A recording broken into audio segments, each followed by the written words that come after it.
God, I love that good old 80s music. Hey everyone, Zirin here. I know most of you have probably never heard of this one, but hey, over 30 years after the original series, City Hunter Shinjuku Private Eyes, a modern movie adaptation, has been released. In fact, today is the first release of the Blu-ray edition, and really, I'll take any excuse I can to talk about City Hunter. Blu-ray also means that you don't have to be in Japan to watch the movie. Finally! So what is City Hunter, and why might you be interested in checking out this classic? Well, I'm a huge fan of 80s era anime and music, and luckily for me, City Hunter is pretty much that in a nutshell. Even though it came out during the late 80s and later seasons in the early 90s, it is distinctly an 80s anime, from the humor to the art style, and definitely with the sick music it has. Do I think City Hunter is a type of show that can be shown to a modern audience and still be heavily praised? I don't know about that one, to be honest. But is City Hunter a beautiful time capsule of that era of anime? Yes, 100%, and I, along with many others, love it because of that. If you want to go back to a time when beautiful hand-drawn animation was the norm, shows didn't have to be about anything beyond the daily life of one individual, and slapstick comedy reigned supreme, then look no further. City Hunter was so popular that there is a 2011 Korean drama adaptation that received high reviews, a 1993 Hong Kong movie starring Jackie Chan, which Jackie Chan didn't like, and even a French movie called Nicky Larson, which I'm not gonna say the title of because I don't speak French. That is 3 whole countries, not called Japan, that love City Hunter enough to make an adaptation of it. In fact, I'm pretty sure the French like it more than Japan if Google is anything to go by. He's even a character in Jump Force, which when he got announced, I'm sure a few of us were like, yeah! While most of us were like, who is this guy with a gun? Not that it matters. Jump Force is not a good game. Anyways, City Hunter is a comedy, action, slice-of-life show following the episodic adventures of our main protagonist, Saibo, a sweeper, basically a handyman for hire, in Tokyo, who goes by the infamous titular title, City Hunter. He takes on all the jobs that people are too afraid to go to the police for. He's a master marksman with aim so good, he could probably shave someone's beard with his signature 357 Colt Python Magnum. The only thing stronger than his aim is Ryo's pervertedness, as he hits on any woman he sees. While Ryo does initially work with a handler and partner named Makimura Hideyuki, who arranges his clients, he is replaced by his sister after the first few episodes due to a tragic accident. Kaori is the hot-headed sister of Hideyuki, who clearly cares for Saibo, but suffers from the debilitating disease known as tsundere. Although Ryo is quick to hit on any woman he sees, Kaori is equally as quick to punish him with a wide range of weaponry, including her signature 10-ton hammer. Regardless of how much they bicker and complain, they surprisingly make a pretty darn good team and care deeply for each other. And that pretty much is literally the entire plot of all of City Hunter. Once you know the dynamic between the two, you can pretty much start wherever you want, whatever season you want. Each episode follows Ryo undertaking another mission selected by Kaori, usually involving a beautiful woman in some capacity, much to her dismay. Whether she is a client, a daughter, a mother, just some nurse who happens to be in the vicinity. And by the time the episode ends, said woman, although initially put off by Ryo's pervertedness, falls in love with how actually nice and thoughtful of a guy Ryo is. Later seasons' cases are usually stretched to 2 episodes, which do honestly give more time for each individual plot to breathe.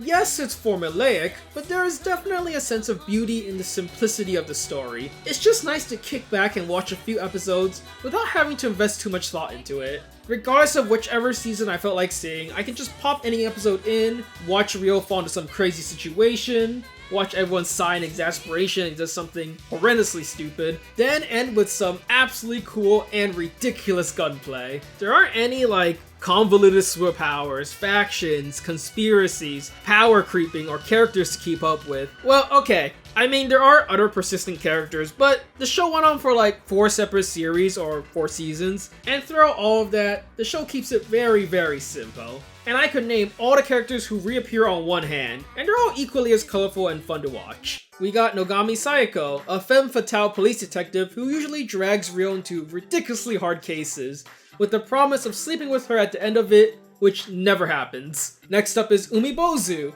whose actual name is Hayato Ijuin, codenamed Falcon, but literally everyone calls him by the nickname Ryo made for him, Umibozu.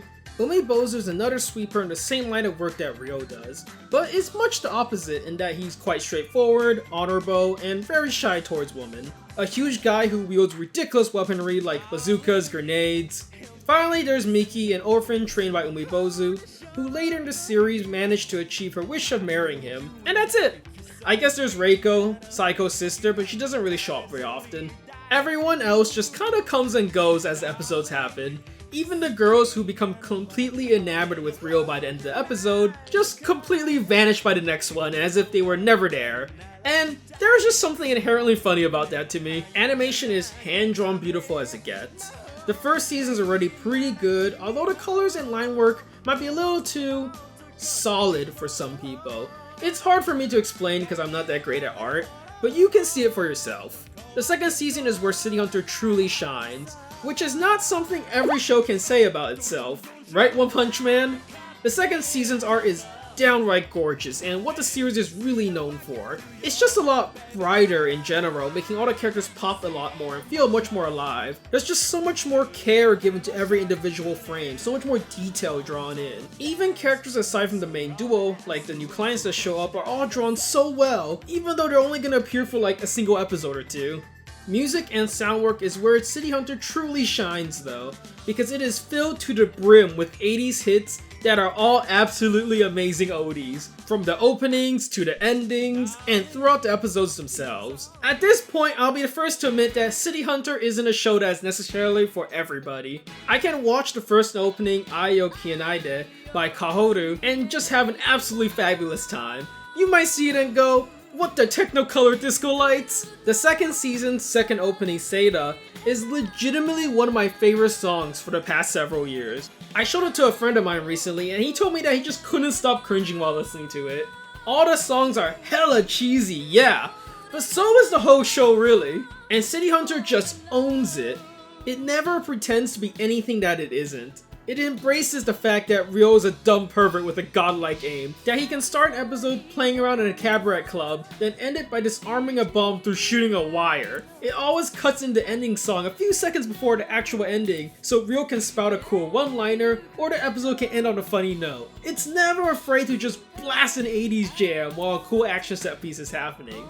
Finally, no matter how many years pass, it feels like Ryo will still be skirt chasing while Kaori will be right on his tail with a hammer to put a stop to whatever antic he comes up with next. I mean hey, nearly 30 years later, Ryo and Kaori still seem to be at it in the Shinjuku Private Eyes movie, and sure, Angel Heart exists, which tells a future story where Kaori dies in a tragic accident, but the author himself stated that was an alternate universe continuity, so I am just gonna think of it that way.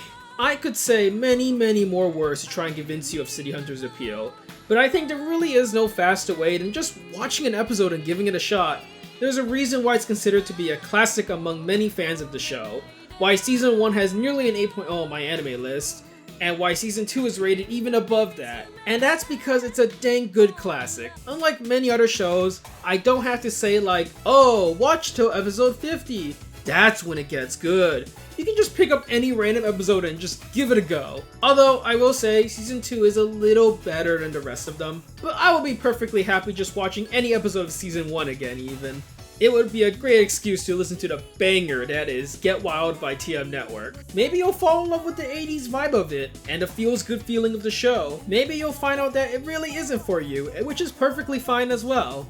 Regardless, you won't really know either way until you try it yourself. So I wholeheartedly recommend giving it a watch.